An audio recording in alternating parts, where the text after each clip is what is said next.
دنیا کی قوم ایسی نہیں ملے گی جو کہے نہیں جناب ہمارا ہم نہیں مانتے موت آئے گی. ایوری بڈی، ہر بندہ مانتا ہے. کتنی کمال کی ریئلٹی ہے. اچھا سارے لوگ یہ بھی مانتے کہ پتہ نہیں کب آئے گی. ایک تو ہونا کہ بھائی کچھ لوگ کہتے ہیں ہاں موت آئے گی مگر ہم کو پتا ہے. Nobody knows. کسی کو بھی نہیں پتا کب آئے گی. یہ پتا ہے آئے گی اور بچ کوئی نہیں سکتا. یہ ایسی ریئلٹی ہے مگر پھر بھی اس پر بات کرنے کے لیے کوئی تیار نہیں ہے. ذرا چار دوست مل کر موت پہ بات کرے کہ یار کوئی اور بات کرو یار.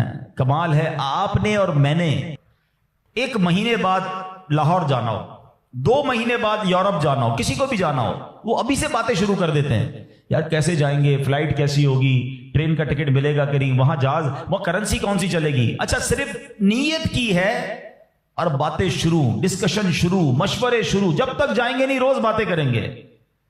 ادھر جانا نہیں جانا پتہ نہیں ہے مگر تم روز بات کر رہے ہو. جدھر جانا کنفرم ہے اور کب جانا یہ بھی نہیں پتا. آج بھی جا سکتے ہو.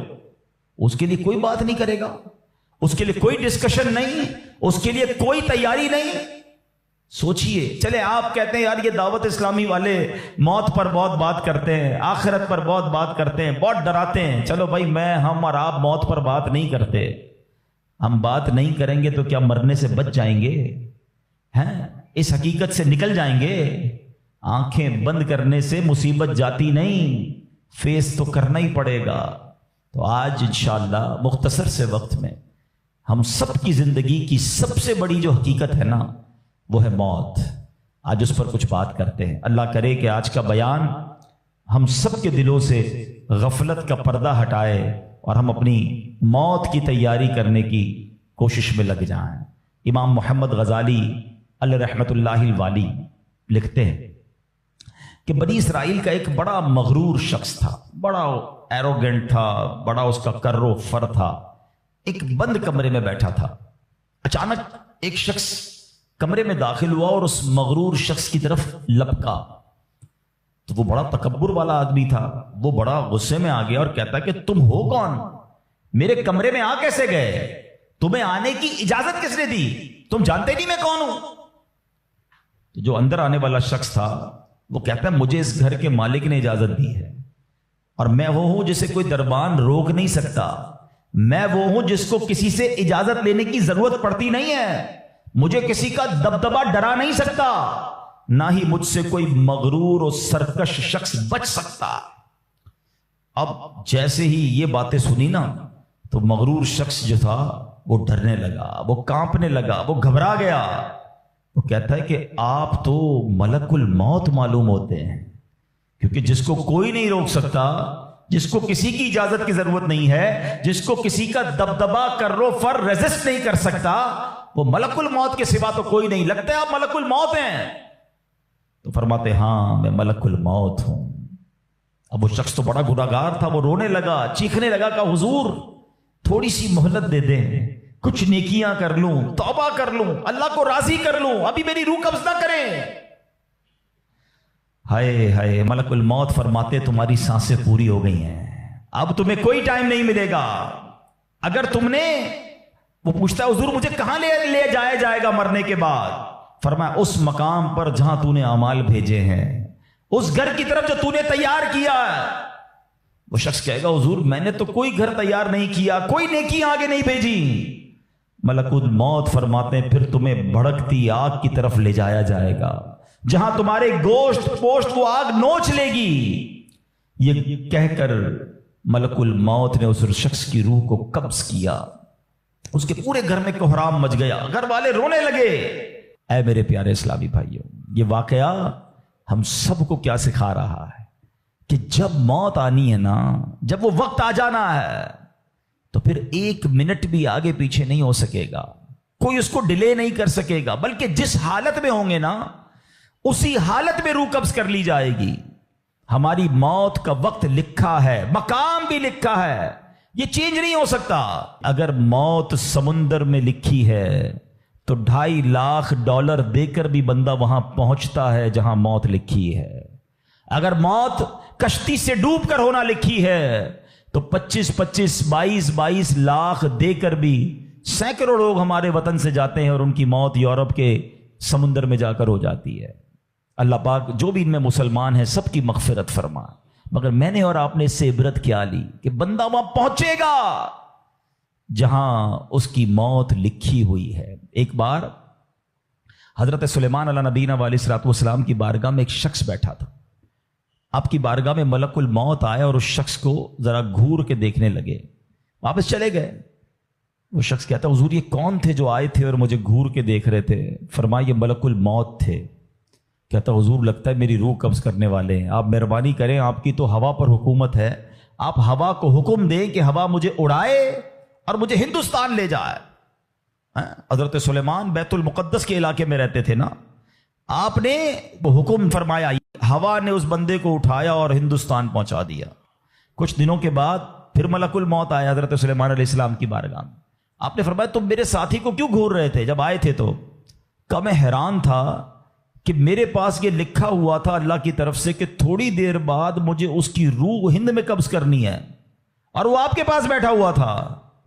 اللہ اکبر۔ حضرت سلیمان نے کہا میں نے ہی تو حکم دیا، اور ہوا نے اسے ہند پہنچایا، اور جب وہ ہند پہنچا تو پرٹیکولر ٹائم پر اسی مقام پر اس کی روح کو قبض کر لیا گیا۔ ہائے ہائے ہائے، یہ ہے میری اور آپ کی حقیقت۔ دوڑتے رہتے ہیں، بھاگتے رہتے ہیں، پلاننگ ہے کہ ختم نہیں ہو رہی، فکریں ہیں کہ ختم نہیں ہو رہی، ہر وقت بیٹھے ہیں اگلا پلان کیا ہے، 5 سال کا، 10 سال کا، ایک دکان ہے تو 2 دکانیں، ایک گھر ہے تو 2 گھر، بڑا گھر، ہوادار گھر ہے، نوکری ہے تو کاروبار کرنا ہے، ملک سے باہر جا کر جناب پیسے کمانے، یہی سوچ ہے بس۔ اس پورے شیڈول میں موت کہاں ہے؟ اس پوری تیاری میں موت کہاں ہے؟ ایک دن ہوگا کہ اچانک اچک لیے جائیں گے۔ سیٹھ جی کو فکر تھی ایک ایک کے 10 کیجئے، موت آ پہنچی کہ حضرت جان واپس کیجئے۔ اور آپ کو پتا ہے جس عالم میں میں اور آپ ہوں گے، بڑی میں اہم بات کرنے جا رہا ہوں، یہ آپ نے دیکھا نا کہ حضرت سلیمان نے وہ حکم فرمایا تو ہند پہنچا، کوئی کشتی میں تھا اس کی موت وہاں تھی، کوئی سمندر پانی کے اندر ہزاروں فیٹ نیچے جانا تو اس کی موت وہاں لکھی تھی۔ اس کا مطلب تو یہ ہوا کہ میں کہیں بھی کسی بھی مقام پر مر سکتا ہوں، میری موت پتہ نہیں کہاں لکھی ہے۔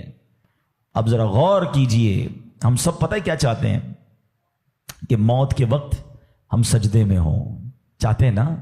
اللہ کرے اللہ کے گھر میں موت آئے، کلمہ پاک پڑھتے ہوئے موت آئے، تلاوت قرآن کرتے ہوئے موت آئے، نبی پاک پر درود پڑھتے ہوئے موت آئے، اللہ ایسا کرم کر دے کہ مدینہ منورہ میں موت آئے، گنبد خضرا کے سامنے موت آئے۔ یہی تصورات ہے نا، ایک مسلمان چاہتا یہی ہے کہ یار موت آئے تو کسی اچھے عالم میں ہو، کسی بڑی خوبصورت باوضو نیکی کرتے کرتے دنیا سے جاؤں، تمنا تو سب کی یہ ہے۔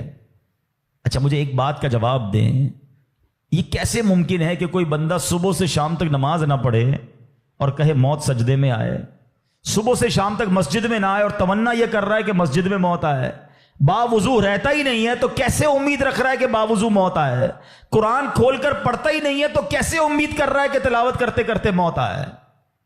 جو صبح و شام گالیاں دیکھتا ہے کیا اس کو ڈر نہیں لگتا کہ گالی دیتے دیتے موت آ سکتی ہے؟ جو شراب پیتا ہے اس کو ڈر نہیں لگتا کہ شراب کے نشے میں موت آ سکتی ہے؟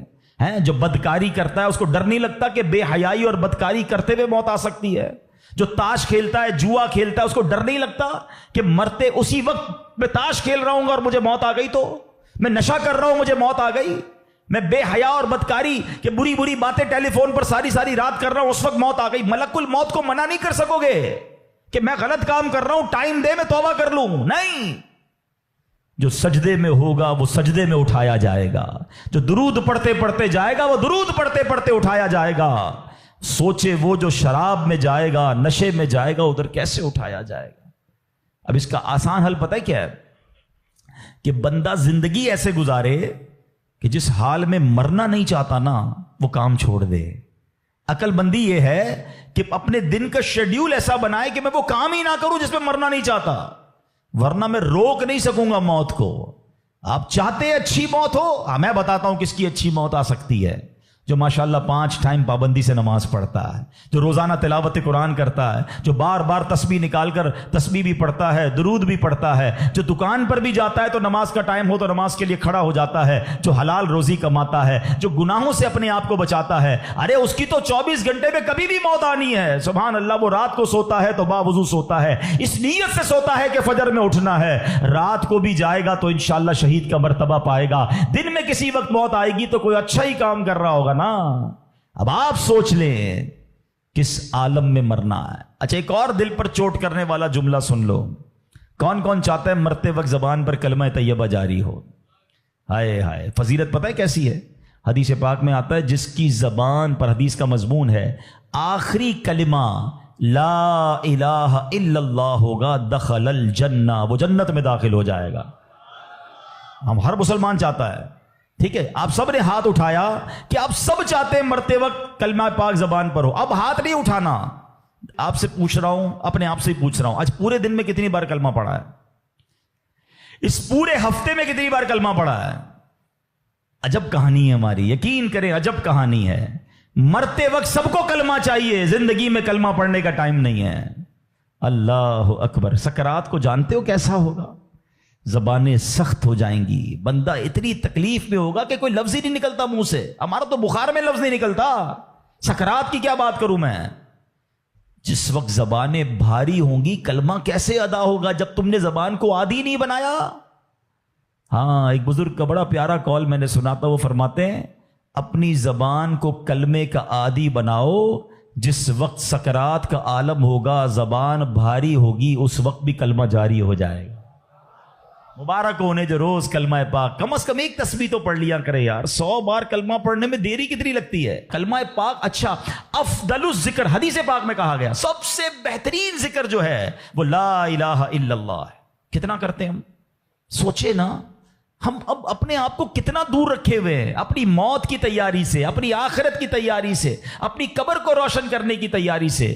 نہ کریں میرے پیارے اسلامی بھائیوں ایسا۔ صرف دنیا نہیں ہے، ہم اس دنیا میں آئے ہیں نا، قرآن کہتا ہے، سورہ ملک پڑھتے رہتے ہو نا، قرآن میں رب کیا فرماتا ہے؟ الذی خلق الموت والحیات لیبلوکم ایکم احسن عملا۔ اللہ اکبر۔ اس میں کیا فرمایا رب نے؟ جس نے موت اور زندگی پیدا کی کہ تمہاری جانچ ہو کہ تم میں کس کا کام زیادہ اچھا ہے۔ میں اور آپ جو آئے نا دنیا میں، واٹ از دا ریزن؟ موت اور زندگی کو پیدا کرنے کا مقصد یہ ہے کہ چیک کیا جائے کون اچھے کام کر کے آتا ہے۔ یعنی آسان لفظوں میں ہم سب کو امتحان کے لیے بھیجا گیا ہے۔ ہم اس دنیا میں آئے ہیں، ہمارا ٹیسٹ ہو رہا ہے۔ آپ کہیں یار اتنا بڑا ٹیسٹ؟ ہاں، یہ 50 60 70 سال کا ٹیسٹ ہے، اور اس کے بعد جو اچھے اعمال لے کر جائے گا، 3-4 گھنٹے کے امتحان کے بعد ایک کلاس آگے بڑھتے ہو نا، ایک آپ کا درجہ آگے بڑھتا ہے۔ تھوڑا ٹیسٹ بڑا ہے مگر انعام ایسا ہے کہ جنت میں داخل ہو گئے تو پھر کبھی نکالے نہیں جائیں گے۔ ہاں، قرآن کہتا ہے ہم فیہا خالدون، ہمیشہ ہمیشہ جنت میں رہیں گے۔ اگر جنت میں جانا ہے تو یہ ٹیسٹ پاس کرنا ہے۔ یاد رکھیے، صحابی رسول حضرت طارق محاربی رضی اللہ تعالیٰ فرماتے ہیں، اللہ پاک کے آخری نبی صلی اللہ تعالی علیہ وسلم نے مجھے نصیحت کرتے ہوئے فرمایا، یا طارق استعد للموت قبل الموت، اے طارق مرنے سے پہلے موت کی تیاری کر لو۔ ہاں، یہ نبی پاک نے فرمایا۔ اچھا، میں ایک سوال کرنا چاہتا ہوں، اگر میں آج آپ سے ایک سوال کروں کہ ہم میں سے کسی کو پتہ چل جائے کہ کل کا دن آپ کی زندگی کا آخری دن ہے اور کل رات آپ دنیا سے چلے جائیں گے، ایک دن ہے آپ کے پاس، ایک مسلمان اس ایک دن کو کیسے گزارے گا؟ سچ بتائیے، کیا وہ کل دکان پہ جا کے کاروبار کرے گا؟ کیا وہ کل جا کے پیسے ڈبل کرنے کی کوشش کرے گا؟ کیا وہ کل جا کے فرنیچر مارکیٹ میں فرنیچر بنوائے گا؟ یا کل جا کے معاذ اللہ دوستوں کے ساتھ فلم دیکھنے گیا چاہے گا، چلو یار آخری دن ہے ذرا موج مزے کر لوں؟ یہ کیا کرے گا؟ اگر عقل مند مسلمان ہوا تو ایک دن ہے تو مسجد میں گزارے گا، تلاوت میں گزارے گا، توبہ میں گزارے گا، ذکر و اذکار میں گزارے گا، ہیں اللہ پاک سے معافی میں گزارے گا، کیونکہ آخری دن ہے۔ یہی کرو گے نا اگر پتہ چل جائے؟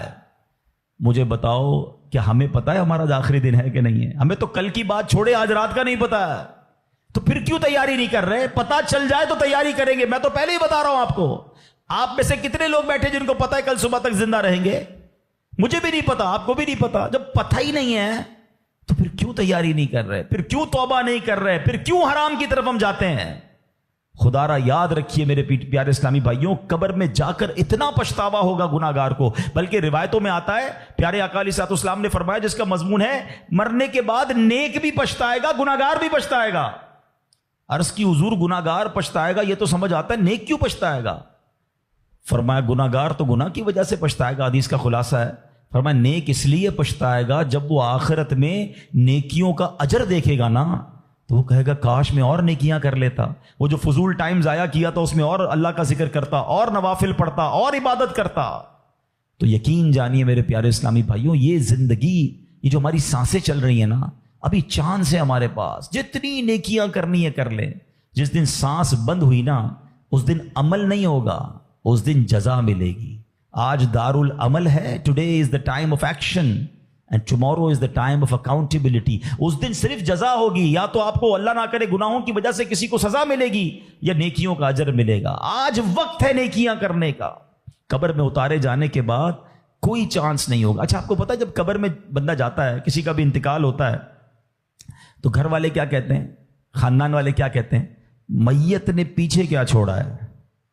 آپ کو پتا ہے فرشتے کیا کہتے ہیں؟ میت نے آگے کیا بھیجا ہے۔ اصل یہ بات سمجھ لیجئے گا، ہم نے آگے کیا بھیجا ہے۔ خوش نصیب ہیں وہ لوگ جو آگے بھیج کر تیاری کر رہے ہیں۔ وہ ایک واقعہ کئی بار بیانات میں آپ نے سنا ہوگا کہ ایک بادشاہ تھا اور اس نے اپنی سلطنت میں ایک بڑا عجیب سا مقابلہ کروایا۔ بادشاہ آدمی تھا، جو اس کے دماغ میں، اس نے کہا ذرا چیک کرو میری سلطنت میں سب سے بڑا بے وقوف کون ہے۔ سارے بے وقوفوں کو جمع کیا گیا، بے وقوفوں کا ٹیسٹ لیا گیا، وزیروں نے ایک بندے کو سلیکٹ کیا کہ بادشاہ سلامت یہ بندہ سب سے بڑا بے وقوف، سب سے بڑا بے وقوف کا چیک کر لیا، کا چیک کر لیا۔ بادشاہ سلامت نے اپنی سونے کی ہیرے کی مالا اتاری اور اس کو پہنائی، کا تمہارا یہ انعام۔ وہ بے وقوف گھر چلا گیا خوشی خوشی۔ تھوڑے دنوں بعد اس بے وقوف کو پتا چلا کہ بادشاہ سلامت بہت بیمار ہیں۔ تو جو بے وقوف آدمی تھا وہ کہتا ہے اچھا بادشاہ بیمار ہیں، چلو چلتے ہیں بادشاہ سے مل کے آتے ہیں۔ بادشاہ سلامت کے پاس گیا، واقعی بہت بیمار تھا۔ کہا بادشاہ سلامت خیر تو ہے، کیا ہو گیا آپ کو؟ بادشاہ کہتا ہے بس اب تو لگتا ہے زندگی اینڈ پر ہے، اب کہیں اور دوسری دنیا میں جانے کا وقت آ گیا۔ تھا تو بے وقوف نا، کہتے ہیں آپ کہیں اور جا رہے ہیں؟ کہاں میں یہ دنیا چھوڑ کر دوسری دنیا میں جا رہا ہوں۔ تو کہا اب میں دیکھ رہا ہوں آپ کا بہت بڑا گھر ہے، زبردست بیڈ رومز ہیں، آپ جدھر جا رہے ہیں ادھر گھر بنا لیا؟ تو بادشاہ کہتا ہے ادھر تو میں نے کوئی جھوپڑی بھی نہیں بنائی ہے۔